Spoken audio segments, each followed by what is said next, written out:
Assam forward daily Mumtaz digital से मैं असगर चौधरी। इस वक्त तकरीबन मिड नाइट होने वाली है और एक और रिपोर्ट हम आपको देने जा रहे हैं पार्लियामेंट ऑफ पाकिस्तान से। और आप अगर मेरे पस मंज़र में देखें तो बड़ी अच्छे तरीके से पार्लियामान को सजाया गया। और याद रहे कि आज यौम जमहूरियत भी है, यानी डेमोक्रेसी डे भी है। और लेकिन पार्लियामान में आज सुबह से जो हलचल मची हुई है, जब आज जो एजेंडे के मुताबिक, शेड्यूल के मुताबिक सुबह 10 बजे यहाँ पर कमेटी रूम नंबर 2 में वफाकी काबीना का इजलास होना था, जिसकी सदारत वज़ीर-ए-आज़म जनाब शहबाज शरीफ साहब ने करनी थी। और 11 बजे कौमी असम्बली का इजलास तलब किया गया था। लेकिन चूँकि अब रात के 11 बज चुके हैं और 11 से ऊपर वक्त जा चुका है, मगर अभी तक कहीं आसार नज़र नहीं आ रहे हैं कि आज की तारीख में इजलास बुलाया जा रहा है या नहीं बुलाया जा रहा है। या हो सकता है 11:55 पर इजलास बुलाया जाए और 11:57 पर वो इजलास अगले दिन के लिए मुलतवी कर दिया जाए। तो हो क्या रहा है इस पार्लियामान में, जो मुजवज़ा आइनी तरमीम है, एक आइनी पैकेज पूरा लाया जा रहा है। और ये कहा जा रहा है कि एक आइनी अदालत की जानब जिस वक्त हमारा पार्लियामान जा रहा है, तो उसके लिए जोड़ तोड़ बड़ा अरूज के ऊपर। और ये आपको पता है कि नंबर गेम्स का मसला होता है सारा।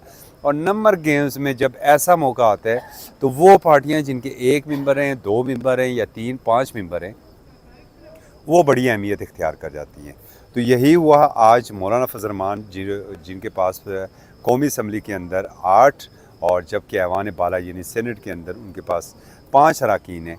अब वो बड़े इम्पॉर्टेंट हैं। और मुसलसल गुज़श्ता रात से ही मौलाना फजल रहमान साहब का जो घर है एम्बेसी रोड के ऊपर, वो सियासी सरगर्मियों का महवर और मरकज़ बना हुआ है।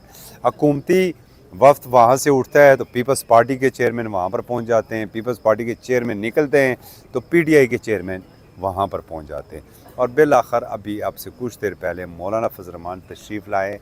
जो कमेटी है, पार्लिमानी कमेटी है, उस जिसकी सदारत खुर्शीद शाह कर रहे हैं। और याद रहे कि आज के दिन में इस कमेटी का ये तीसरा इजलास है। और एक मौके के ऊपर तो यहाँ से पाकिस्तान तहरीक इंसाफ उठ के चली गई थी, अब दोबारा पाकिस्तान तहरीक इंसाफ आई है, वहाँ पर बैठी है।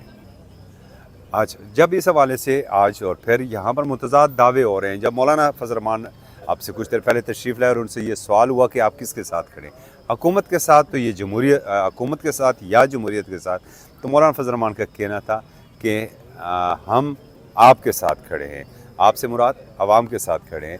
तो इसी तरीके से जो फिर असद कैसर साहब और मौलाना फजल रहमान साहब की यहाँ पर पार्लियामेंट के अंदर ही मुलाकात हुई है। और PTI की पूरी कोशिश है कि मौलाना जो है वो इस मुजवज़ा आइनी तरमीम की हमायत न करें।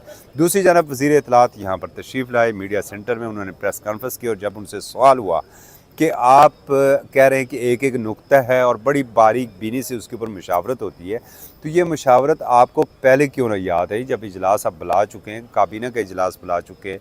और वाक़फ़ान हाल तो ये कहते हैं कि इत्तेहादियों के पास भी उस जो आइनी मसवदा है वो उनके पास नहीं है। तो जहाँ से ये कुछ थोड़ा सा पार्लिमानी बहरान यहाँ पर पैदा हो गया। लेकिन एक चीज़ जो बतौर तालिब इल्म पार्लियामेंट्री रिपोर्टिंग की हमें भी अभी तक समझ नहीं आई है, तरमीम तो कल भी आ सकती है, तरमीम अगले हफ्ते में भी आ सकती है। तो आखिर है ऐसा क्या जिसकी पर्दादारी है कि वज़ीर दाखिला उठते हैं और स्टेयर में ही आकर मौलाना फजल रहमान को रिसीव करते हैं और फिर अपने चैम्बर के अंदर चले जाते हैं। तो कहीं ना कहीं कुछ न कुछ ऐसा है, उसकी हम बिल्कुल खोज में लगे हुए हैं और जो भी खबर निकलती है वो आप तक पहुंचाएंगे। अब तक के लिए इतना ही।